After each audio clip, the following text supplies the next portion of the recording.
Beyond Good and Evil, by Friedrich Nietzsche, published in 1886, serves as a profound exploration of morality, philosophy, and human nature. In this seminal work, Nietzsche challenges traditional ethical systems, calling into question the dichotomy of good and evil and challenging the prevailing moralities of his time. The book is a collection of aphorisms and essays that delve into Nietzsche's critique of conventional morality and the nature of truth. He argues against simplistic moral dualities, advocating for a more nuanced understanding of ethics that transcends traditional notions of right and wrong. Nietzsche delves into the psychology behind moral beliefs, exploring the motivations and societal influences that shape human morality. He challenges the idea of objective morality, proposing that moral values are subjective and contingent on cultural, historical, and individual perspectives. Beyond Good and Evil is a thought-provoking and controversial work that tackles themes such as power, truth, morality, and the nature of human existence.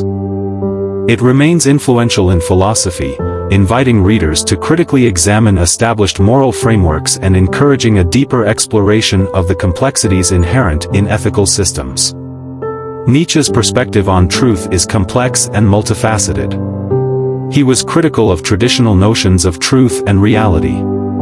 Nietzsche believed that truth wasn't an objective reality waiting to be discovered, but rather a construction influenced by individual perspectives, interpretations, and the prevailing power structures in society. For Nietzsche, truth was more about interpretation and perspective rather than an absolute, objective reality. He famously declared that, "There are no facts, only interpretations." He argued that truth is shaped by various forces such as cultural, historical, and individual biases.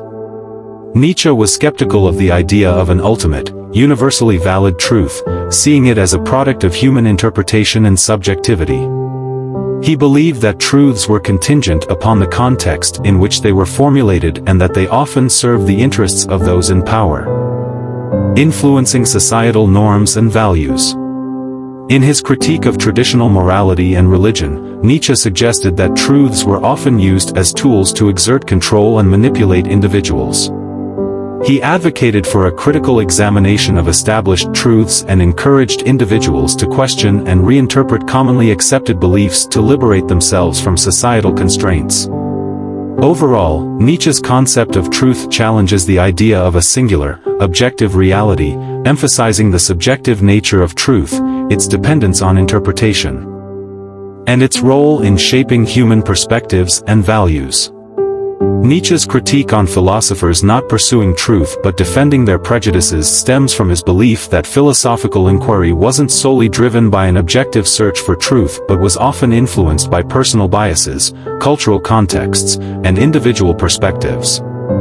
According to Nietzsche, philosophers, like everyone else, were shaped by their cultural and historical backgrounds, which inevitably colored their understanding of truth. He argued that philosophers tended to defend and rationalize their own prejudices, beliefs, and cultural norms rather than objectively seeking universal truths.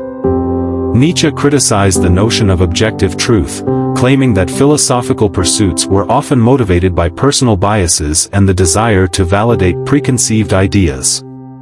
He believed that philosophical systems, instead of revealing absolute truths, reflected the biases and values of their creators. Moreover, Nietzsche was skeptical of the idea that philosophers pursued absolute, objective truths. He suggested that what philosophers considered truth was often a reflection of their subjective experiences and interpretations rather than a genuine quest for an ultimate reality. In essence, Nietzsche's critique challenges the notion of an entirely objective pursuit of truth in philosophy, suggesting that philosophical inquiry is deeply intertwined with personal biases, cultural conditioning, and subjective perspectives, often leading philosophers to defend their own prejudices rather than seeking absolute truths. Nietzsche's perspective on the pursuit of truth is complex. While he was critical of traditional notions of absolute truth, he also acknowledged the importance of seeking truth as a means of personal growth, empowerment, and overcoming societal constraints. Nietzsche believed that the pursuit of truth, although challenging the idea of absolute or objective truth, was crucial for individuals in their quest for self-discovery and personal liberation. He didn't dismiss the idea of seeking truth altogether but rather encouraged individuals to critically examine established truths and challenge prevailing norms and values. For Nietzsche, the pursuit of truth was tied to the concept of becoming or self-overcoming. He saw it as a process through which individuals could emancipate themselves from societal constraints, cultural prejudices, and imposed moralities. He emphasized the importance of self-reflection, questioning, and re-evaluation of one's beliefs and values as part of this pursuit.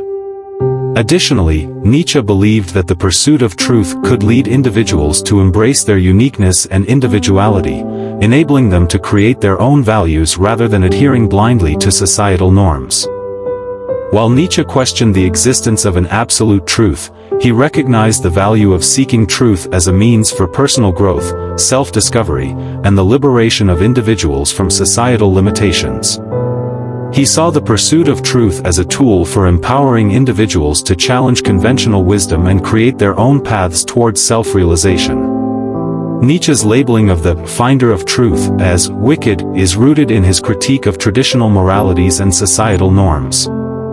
Nietzsche was critical of the prevailing moral systems of his time, which he believed were shaped by a slave morality that valued humility, selflessness, and conformity. He argued that these moralities suppressed individualism, creativity, and the pursuit of personal greatness.